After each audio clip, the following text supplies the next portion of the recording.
Allons-y maintenant pour l'exemple de la to-do list. Donc, on va commencer par partir d'un dossier qui va contenir le site, donc ça je l'ai créé, euh, et on va tout coder dans mon sous-dossier to-do qui est ici. Ok. Alors, on doit commencer par créer un to-do HTML. Donc c'est parti pour le to-do HTML que je lui mets le template de base. Je vais écrire simplement to-do list comme titre. On doit y mettre une liste vide avec un identifiant. Alors, encore une fois, les abréviations emmet me permettent de le faire en une petite étape facile. Ensuite, je dois créer un fichier todo.js et le référencer dans le document HTML. Donc, attention, là, la technique la plus simple dans ce cas-là, c'est de commencer par référencer le todo.js dans le HTML et puis CTRL-clic pour rentrer dans le fichier et créer le fichier quand Codium vous le demande. Par contre, attention au defer, parce que j'ai clairement tendance à l'oublier. Hop, on le rajoute dès qu'on y pense. Ensuite, on doit ajouter une fonction addToDo, qui doit rajouter un élément dans la liste avec le texte reçu en paramètre. Donc, on est parti pour addToDo. Donc, c'est une fonction. Et on reçoit une chaîne de caractères en paramètres, et on doit l'ajouter dans la liste. Donc, pour l'ajouter dans la liste, j'ai besoin de la liste. Donc, je vais la récupérer par son identifiant. Et je crois que je l'ai appelé to-do list. Ensuite, je vais créer un LI. Dans ce LI, je vais mettre le contenu texte que j'ai reçu en paramètre. Et puis, je vais tout simplement append le LI dans le UL. Donc, ceci devrait permettre de remplir cette to-do list. Alors, je vais l'essayer, cette fonction. Donc, je vais l'ouvrir dans un navigateur et je vais, hop, voilà, amener le navigateur ici. Alors, bien sûr, la page est vide, je n'ai aucun moyen de tester ma fonction, si ce n'est dans la console. Et donc je vais faire exactement ça, acheter du lait, et ça fonctionne, j'ai bien acheté du lait dans la console, dans la liste. Ok. Je dois faire autre chose, je peux faire autre chose. Ok, parfait, donc ça c'est bon pour la première étape. Ok, continuons. Donc on peut déjà charger la page, tester la fonction dans la console, c'est ce que nous venons de faire. Ensuite, il faut ajouter un champ de saisie et un bouton. Donc le champ de saisie et le bouton vont évidemment permettre d'ajouter du contenu dans la liste. Donc mon champ de saisie, c'est un simple input texte, et mon bouton, ça va être genre ajouter. Alors en général, il vaut mieux préciser le type button pour éviter les problèmes. Ce champ de saisie, j'aurais besoin clairement de pouvoir récupérer son contenu, et donc je vais immédiatement lui rajouter un, un identifiant. Ok, donc c'est disons new to do. On verra bien si ça survit, mais mettons ça pour l'instant. Ensuite, ajouter une fonction add new qui va ajouter le texte du champ de saisie dans la liste des tâches. Donc forcément, on va devoir faire appel à la fonction add to do qu'on a créée précédemment. Il faut aussi penser à vider le champ de saisie. Ok, donc c'est parti pour cette fonction-là, function add new. Donc celle-ci sera appelée quand on va cliquer sur le bouton pour ajouter la nouvelle tâche. Et donc j'ai besoin d'avoir accès au champ de saisie. Donc je vais ici le mettre dans une variable et je l'avais appelé new to do. Okay. Et donc j'ai besoin d'aller récupérer dans mon input la valeur et je transforme ça en rien du tout. J'ai failli le transformer en nombre, mais c'est pas du tout un nombre, donc je vais garder tel quel et je vais simplement ajouter ça comme élément dans la to-do list. Ensuite, j'ai envie d'appeler cette fonction add new directement quand je vais cliquer sur le bouton. Et donc encore une fois, j'ai besoin de mettre un identifiant sur le bouton. Et celui-là, on va l'appeler new to do button. Ok, pourquoi pas. Et c'est parti, donc on a besoin du bouton const button égale document get element by id new to do button. Et donc quand je clique sur le bouton, j'appelle add new. Ok, donc on va déjà essayer comme ça et on va voir si ça fonctionne. Alors, c'est parti. Si je vais tester, acheter du lait, je vais cliquer sur le bouton et ça fonctionne. Ok, autre chose. Ouais, ça fonctionne aussi. Donc super. Alors là, ici, pour l'instant, le texte ne disparaît pas quand je clique sur ajouter. Donc si je clique plusieurs fois, j'ai plusieurs fois la même chose. Donc ça c'est un petit peu bof. Je préférerais éviter ce comportement-là et j'aimerais bien que mon input se vide. Et donc on va simplement supprimer son contenu. Okay. C'est parti pour ajouter quelque chose. Hop, voilà, le input se vide. Truc, je clique. Okay. Si je reclique, malheureusement j'ai des items vides qui se rajoutent, donc ça j'aime pas non plus. Et donc une façon de s'en sortir, c'est si jamais il n'y a pas d'input, donc si jamais il n'y a pas d'input, eh bien je m'arrête directement, c'est-à-dire je sors tout de suite de la fonction. Okay. Donc là encore, on peut tester autre chose, j'ajoute, puis si je continue de cliquer, il n'y a plus rien qui se passe, donc c'est bien correct, je n'ajoute pas des éléments vides. Ok. Donc ajouter ce qu'il faut pour que la méthode précédente soit appelée automatiquement lorsqu'on clique sur le bouton, bon ça évidemment je viens de le faire. Faites maintenant en sorte que cliquer sur une tâche barre la tâche ou enlève la barre selon son état actuel. Ok, donc pour ça, la technique classique c'est d'utiliser une classe. Donc on va avoir une classe qu'on va pouvoir rajouter sur les LI. Okay, donc ici dans le UL, on a envie que nos LI soient de la forme truc et on a envie qu'il y ait une classe genre barré ou done ou fait en français, peu importe, ok. Mais ces LI ne sont pas dans le HTML puisqu'ils sont créés par le JavaScript. Et donc ce qu'on va faire simplement, c'est qu'on va à chaque fois qu'on clique sur un LI, et les LI sont créés ici dedans, donc quand je clique sur un LI, eh bien je prends mon LI, je vais créer une fonction mark as done, ok, et je vais la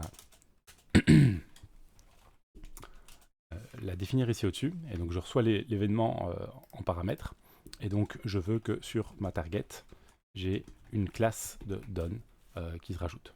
Mais on a aussi dit que si on cliquait une deuxième fois, il fallait que la classe disparaisse. Hein, si vous regardez un petit peu, ça doit ajouter ou enlever la barre selon son état actuel. Donc il faut pouvoir marquer la tâche comme étant finie ou pas finie, rien qu'en cliquant dessus. Et donc plutôt que add, je vais utiliser plutôt toggle. Okay. On va tester ça, on va voir si ça fonctionne. Donc encore une fois, je mets acheter quelque chose, je clique, évidemment rien ne se passe. Pourquoi rien ne se passe? Je vais aller voir dans l'inspecteur, et je vois qu'elle est marquée done. Okay, si je reclique, la classe disparaît, je clique, effectivement la classe apparaît et disparaît comme il faut. Donc pourquoi est-ce que ça ne se barre pas? Tout simplement parce que je n'ai pas défini de CSS. Donc je vais retourner dans mon HTML, je vais rajouter un peu de CSS, je vais l'appeler todo.css, je crée le fichier, encore une fois la même technique, et simplement si quoi que ce soit est marqué comme done, je vais utiliser text decoration line through. Ok. Et donc ceci devrait me permettre d'avoir le comportement attendu. Je clique. Oh, malheureusement ça ne marche pas. Donc ça ne fonctionne pas. Pourquoi ça ne fonctionne pas? Je vois ici j'ai un petit souci de rafraîchissement à mon avis. Tac. Non, toujours pas. To-do CSS n'est pas trouvé. Qu'est-ce qui se passe? Oh, parce que j'ai créé un fichier qui s'appelle style CSS. Oh, que suis-je distrait. Hop, je vais effacer ça. Et pourquoi est-ce que j'ai appelé ça style CSS? To-do CSS que je voulais faire. Ok, donc style CSS, je l'enlève et je recommence. Donc cette fois-ci, j'espère que ça va fonctionner. Je vais en mettre 2, 3. Voilà, clic, clic, clic, clic, clic, clic, clic, clic, clic, clic. Ok, ça fonctionne. Parfait. Donc ici, j'ai bien réussi à obtenir l'effet voulu pour ajouter et enlever cette barre sur les différentes tâches. Ensuite, je veux ajouter un bouton pour supprimer de la liste les tâches effectuées et coder la fonction qui fait le boulot. Ok, donc c'est parti. Donc, ajouter un bouton, ça va être facile. On va button, je vais mettre un type button, supprimer les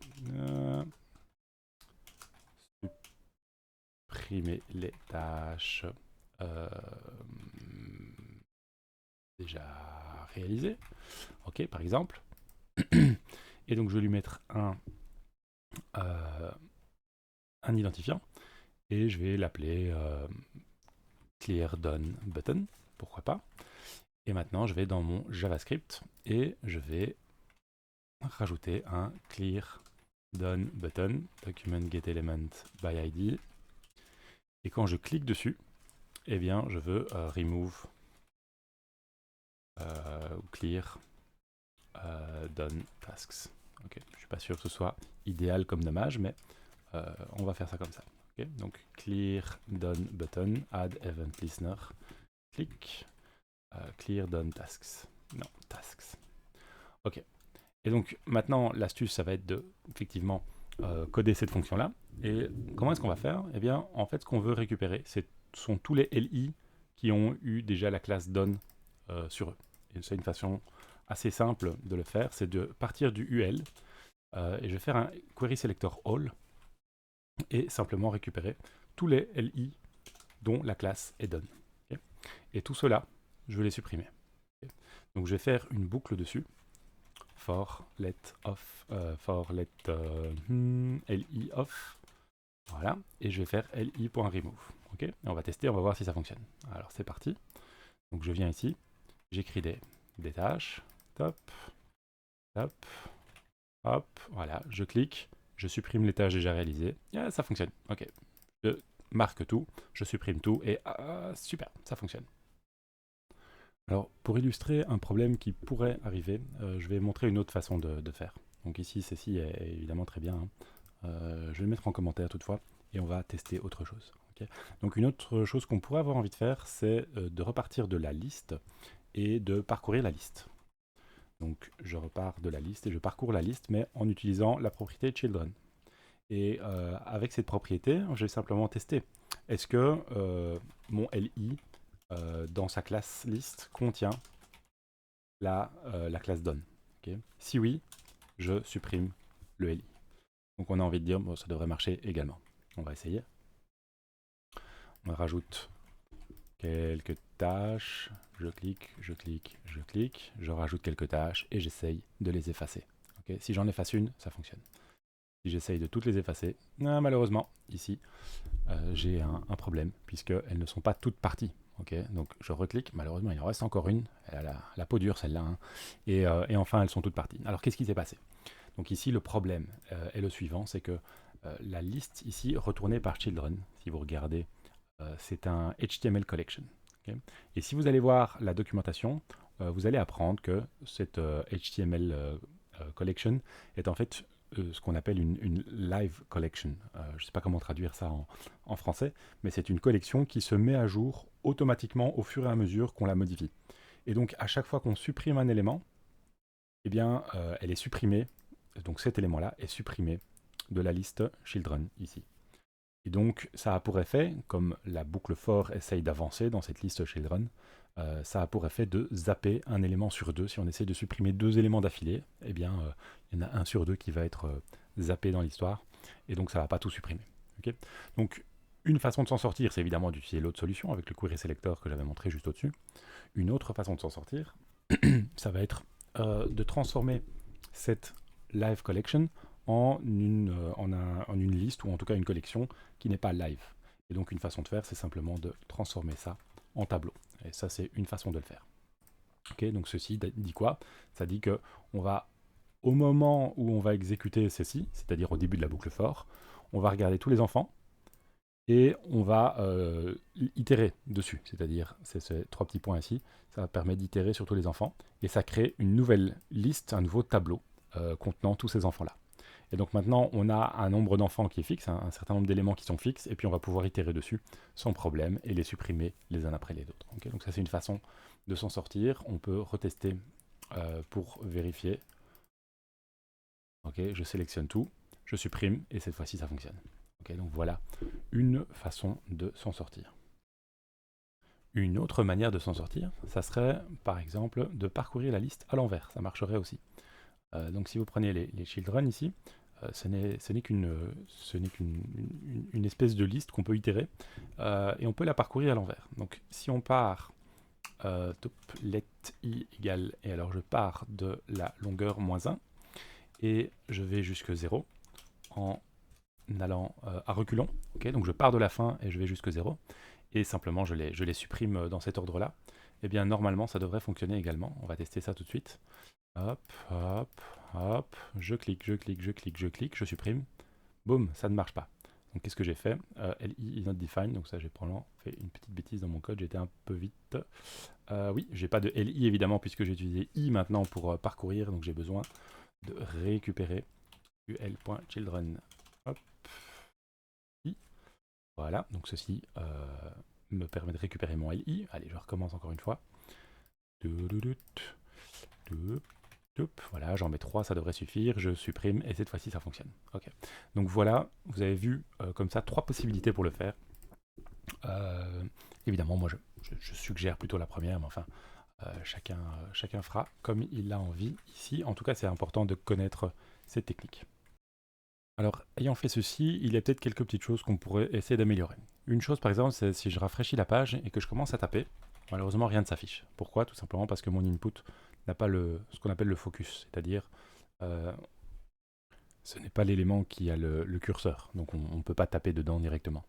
Alors, une façon de s'en sortir, on peut aller regarder sur MDN et on va trouver la page sur autofocus. Donc, autofocus, c'est un attribut global qui indique si un élément doit avoir le focus quand la page se charge. Okay, donc, on va tester ça.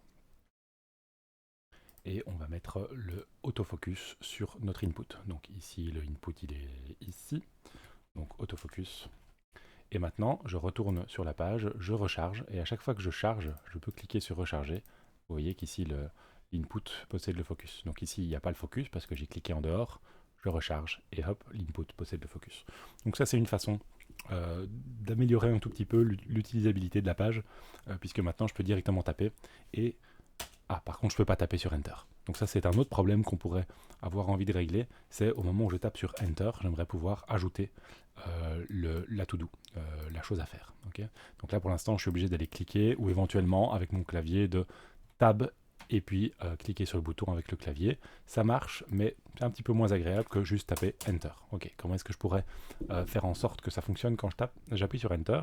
Eh bien, Enter, finalement, c'est un événement particulier sur l'input, c'est quand je tape une touche particulière qui est la touche Enter. Et repérer les événements de ce type-là, ce sont des événements de type... alors il y en a plusieurs, mais il y a en particulier un événement qui s'appelle keydown. Okay, donc on va essayer ça. On peut aller voir sur notre input. Donc notre input, il s'appelle input tout simplement. Et je vais rajouter un deuxième add event listener sur keydown. Okay, vous voyez que c'est reconnu par mon éditeur. Et simplement, ce que je vais faire, c'est que je vais faire un console log. Okay, juste pour voir ce qui se passe. Donc normalement, ça devrait afficher l'événement directement dans la console. Donc je vais tester ça tout de suite. J'ouvre la console, bien sûr. Je fais Enter. Et vous voyez, alors ici, le F12, c'est simplement parce que j'ai appuyé sur F12 pour ouvrir la console. Et le keydown avec le Enter, ça c'est parce que j'ai appuyé sur Enter. Ok, donc vous voyez qu'il y a cet attribut key qui me permet de repérer si oui ou non j'ai appuyé sur Enter. Et donc on pourrait tout à fait ici mettre une fonction qui va vérifier quelle est la touche sur laquelle on a appuyé. Et si c'est Enter, eh bien appeler la fonction addNew. Okay, donc ça c'est une technique. Cependant, ce n'est pas celle-là que je vais utiliser. Donc je vais effacer ceci. Je vais retourner dans le HTML. Et en réalité, ce que je vais faire ici, c'est que je vais prendre cet input et ce bouton et je vais les enrober dans un formulaire. Donc je vais faire un form. Donc ici, je fais un formulaire, je remets mon input et mon bouton. J'enlève le action dont je n'ai pas besoin. Et je vais mettre new to do form comme identifiant. Et alors ce que je vais faire, c'est que je vais changer mon bouton pour que ce soit plus un bouton de type bouton, mais un bouton maintenant de type submit. Alors, en faisant ça, ça veut dire que maintenant quand je vais cliquer sur le bouton, ça va soumettre le formulaire, comme si on voulait envoyer les données vers un serveur. Et je vais intercepter cette soumission de formulaire, et je vais l'empêcher, mais à la place, je vais rajouter mon to-do dans ma liste. Okay, donc comment ça marche? Eh bien, on va partir du formulaire, et on va écouter pour quand on soumet le formulaire. Okay, donc là, c'est encore un événement de type submit, cette fois-ci, et on va appeler en gros la fonction addNew dans ce cas-là. Okay. Alors, le problème, c'est que si je fais simplement ça, je vais avoir le to-do qui va se rajouter, mais en plus, le formulaire va se soumettre. Alors, on va essayer ça tout de suite. Donc, je vais revenir ici. Je tape quelque chose, je fais Enter pour soumettre, et vous avez vu, peut-être pendant quelques instants, quelques millisecondes, vous avez vu une to-do qui s'est rajoutée, une chose à faire, un item qui s'est rajouté dans la liste, et puis hop, juste après, on a disparu. Et si vous avez regardé ici dans la barre d'adresse, il y a maintenant un point d'interrogation qui est apparu. Okay, le point d'interrogation, il n'était pas là juste avant. Donc si je reviens en arrière, vous voyez, il n'y avait pas de point d'interrogation. Et puis j'ai Enter, et hop, on a vu l'élément qui se rajoutait, et puis le point d'interrogation. Donc ça, c'est le cas où on est en train de soumettre un formulaire, et en soumettant le formulaire, eh bien, ça provoque un rechargement de la page par défaut. Okay. Donc ici, on va tout simplement empêcher cette soumission de formulaire. Donc je vais créer je vais reprendre ma fonction addNew, mais cette fois-ci, je vais recevoir l'événement en paramètre, et je vais simplement dire e.preventDefault pour empêcher l'action qui est normalement prévue, c'est-à-dire la soumission du formulaire, pour empêcher qu'elle se réalise. Okay. Donc maintenant, je retourne dans la page, j'écris, je fais Enter, ça se rajoute. J'écris, je fais Enter, ça se rajoute. Bonjour, ça se rajoute, etc., etc., etc. Ok. Et je peux continuer, évidemment, à supprimer les tâches réalisées. Tiens, non, ça ne fonctionne plus. Alors, pourquoi ça ne fonctionne plus Eh bien, je ne sais pas. Je ne sais pas. Donc, qu'est-ce qui s'est passé? Eh bien, il est tout à fait possible que j'ai tout mis en commentaire ici par erreur tout à l'heure. Donc, effectivement, c'est pour ça que ça ne fonctionne plus. Donc, je vais remettre ma solution initiale pour le clear done tasks. Ok. Et je teste, je clique, je supprime, ça fonctionne. Ok. Donc maintenant qu'on a fait ça, on n'a plus vraiment besoin de... maintenant, je vais essayer de cliquer sur le bouton, et on n'a plus vraiment besoin de faire ce qu'on faisait au début. À savoir, on avait ici, quand on clique sur le bouton, on utilisait addNew. Okay. J'ai plus besoin de ça. Okay. Donc j'enlève. Okay. Et donc maintenant, on a une autre technique pour écouter quand un bouton est cliqué, puisqu'on n'écoute pas vraiment quand on clique sur le bouton, mais on écoute sur le fait que le formulaire est soumis, et il se fait que cliquer sur le bouton, ça soumet le formulaire. Pourquoi ça soumet le formulaire? Parce que j'ai changé le type du bouton et je l'ai passé en submit. Okay. Donc si je reviens maintenant à ma page, j'enlève la console, je recharge, donc j'ai tout de suite le focus, je peux rajouter des choses. Je peux même rajouter des choses en cliquant, il n'y a pas de souci, tout fonctionne. Je peux marquer des choses comme étant déjà réalisées ou les marquer comme pas réalisées, et je peux supprimer les tâches déjà réalisées. Donc j'ai de nouveau une page qui fonctionne bien. Alors remarquez qu'en cliquant ici sur supprimer les tâches déjà réalisées, j'ai perdu le focus de l'input, donc peut-être ça aurait du sens de le remettre. Hein, si je fais quelque chose, je clique sur un bouton, j'ai envie de pouvoir continuer à taper, même si j'ai cliqué sur le bouton plutôt que d'utiliser Enter. Quand j'utilise Enter, ça fonctionne. Mais si je clique sur le bouton, je perds le focus. Donc ça, on va essayer d'arranger. Donc on va revenir dans notre JavaScript, et après avoir ajouté un nouvel élément, on va simplement sur l'input lui dire oh, reprends le focus. Okay, et ça, c'est la méthode focus qui le fait. Pareil, après avoir supprimé les tâches qui sont terminées, je vais rendre le focus à mon input. Non, si je retourne ici, encore une fois, ça fonctionne. Ah, là, une fois que j'ai marqué les tâches comme étant terminées, j'ai de nouveau perdu le focus. Peut-être que je pourrais aussi le remettre. Mais en tout cas, quand je supprime les tâches, je récupère de nouveau le focus. Okay, donc ça, c'est bien.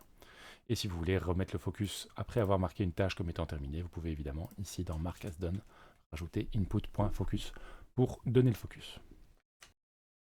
Pour terminer cet exemple, je vais montrer un petit peu comment utiliser le local storage qui est mentionné ici dans l'encadrement pour aller plus loin.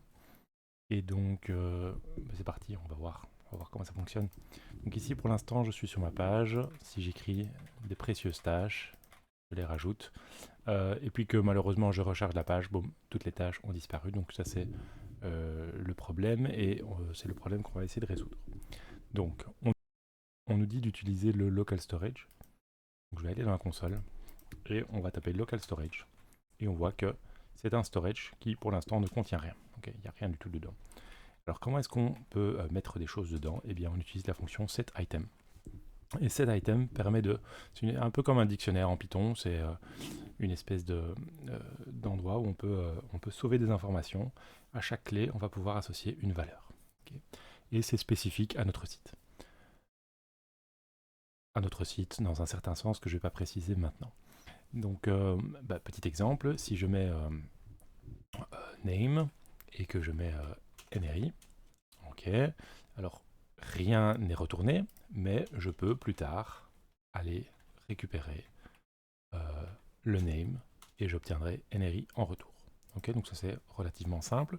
Même si je rafraîchis la page, voilà, j'ai rafraîchi la page, je peux quand même encore faire un get item de name et j'obtiens toujours NRI. Okay, donc je pourrais même fermer mon navigateur et revenir et normalement j'aurai encore accès à cette information.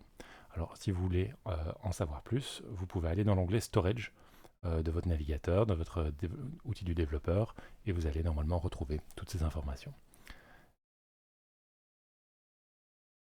Alors dans notre cas, ce qu'on aimerait, c'est sauvegarder la liste des éléments, des to-do à faire. Et donc on aimerait probablement faire local storage, set item, to-do list, et puis ici mettre un tableau de choses à faire. Donc acheter du lait, manger des céréales, peu importe. Okay.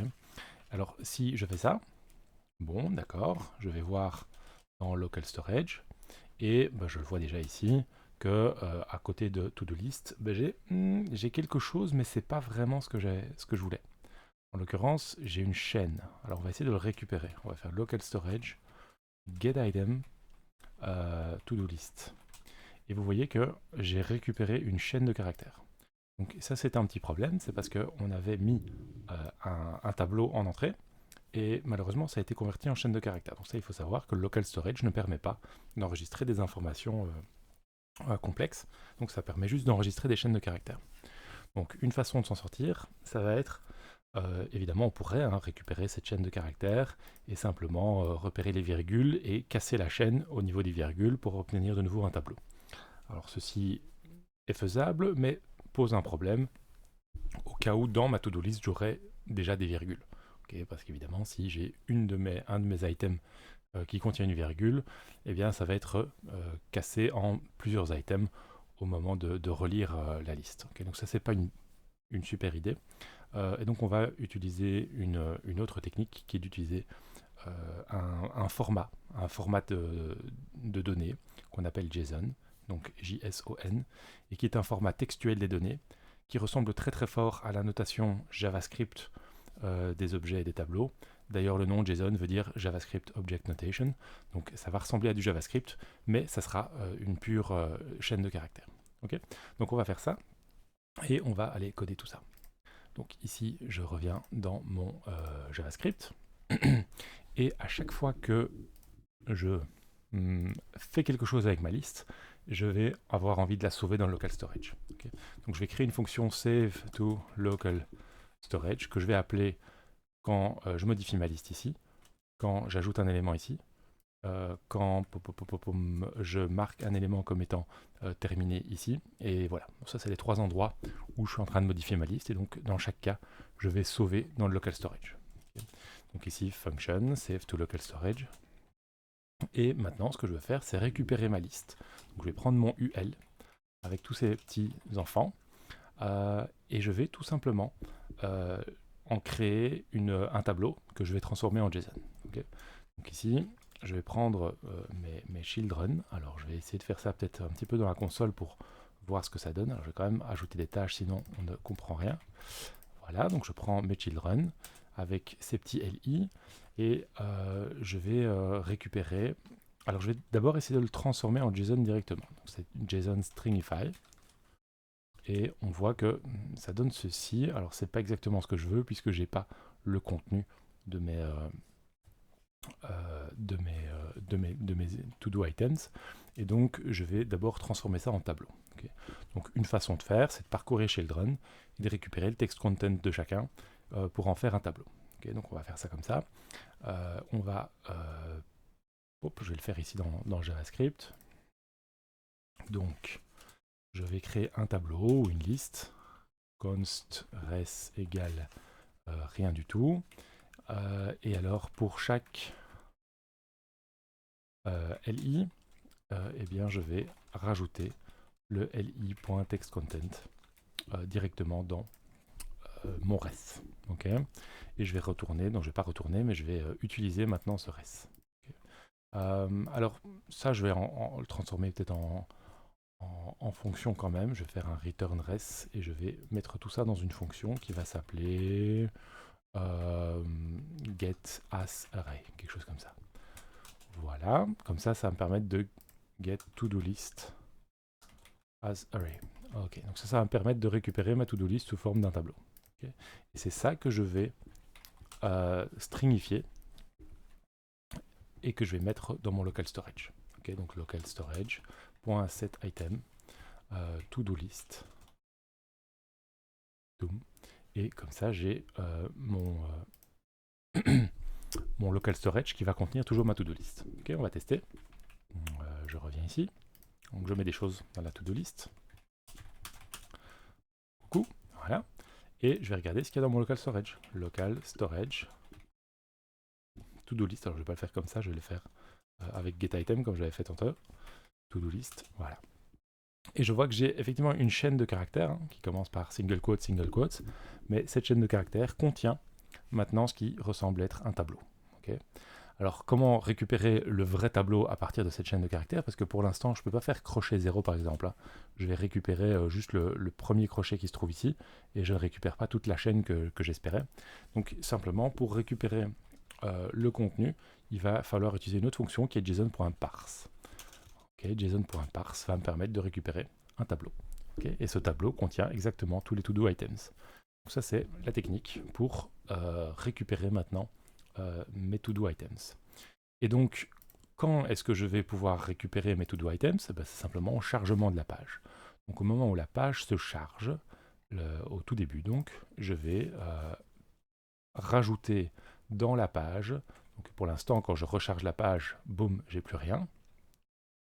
Mais donc moi j'aimerais bien pouvoir récupérer ma to-do list qui se trouve là. Okay, donc c'est parti. Au moment où la page se charge, je vais récupérer ma to-do list. Donc je vais faire JSON.parse local storage.getItem to-do list. Donc ça c'est un tableau for to-do item of machin. Donc tout ça, eh bien je vais simplement ajouter le to-do item. Donc voilà pour récupérer mes différents to-do items. Donc maintenant, si je rafraîchis la page, ça c'est déjà fait en background, mais donc je récupère mes différents éléments. Maintenant, j'en efface deux. Je rafraîchis la page. Ah, j'ai encore mes deux éléments qui sont là. Okay. Je rajoute un élément. Je rafraîchis la page et j'ai encore mes éléments qui sont là. Donc ça, c'est assez sympathique. Ça me permet de sauver les éléments dans le local storage au fur et à mesure qu'ils sont modifiés et de les récupérer la fois d'après. Alors pour être un tout petit peu plus clair dans mon code, je pense que ceci, je vais le mettre dans une fonction que je vais appeler load from local storage. Load from local storage. Je pense que ça a l'avantage d'être un petit peu plus clair si je fais ça comme ça. Et probablement aussi dans load from local storage, je devrais vérifier d'abord que l'item to-do list existe. Parce que si c'est la toute première fois que je charge l'application, ceci ne va pas exister. Okay, donc ici, je vais... qu'est-ce que je peux utiliser? Oui, on peut garder ça et on va dire si ça est égal à nul, eh bien à ce moment-là, on ne fait rien. Okay, donc si on n'a pas, en pratique, si on n'a pas de to-do list sauvegardé dans le local storage, on ne fait rien. Par contre, si on a quelque chose, alors on ajoute. Et avant de se quitter, je vais simplement mettre un petit peu d'ordre dans ce code en reprenant donc ces lignes-ci par exemple, qui sont des lignes qui sont exécutées directement au chargement de la page. Hop, je les déplace et je les mets en dessous. Et donc je vois, donc ici je définis mes constantes, puis je définis toutes mes fonctions. Mark as done, add new, clear done tasks, get to do list as array, save to local storage, etc. etc. Donc ça c'est bien. Et puis à la fin je fais mes associations d'événements. Donc ça c'est plutôt pas mal. Alors ici, peut-être je vais utiliser des single quotes partout. Est-ce que j'ai laissé traîner encore des double quotes quelque part? Oui, j'en ai encore tout plein. Je vais toutes les changer en single quotes. Voilà, ça c'est fait. Et est-ce que j'en ai encore? Je crois que c'est bon. Non, c'est fini. Donc j'ai tout transformé en single quotes. Donc ça, j'aime bien essayer d'être un petit peu cohérent au fur et à mesure du code. Et bon voilà, ça me paraît raisonnable pour l'instant. Évidemment, on pourrait encore améliorer un petit peu, séparer peut-être en fichiers différents entre ceux qui gèrent le local storage et ceux qui gèrent d'autres choses. Mais pour l'instant, ça me paraît suffisamment complet. Et bien voilà, bon travail pour la suite.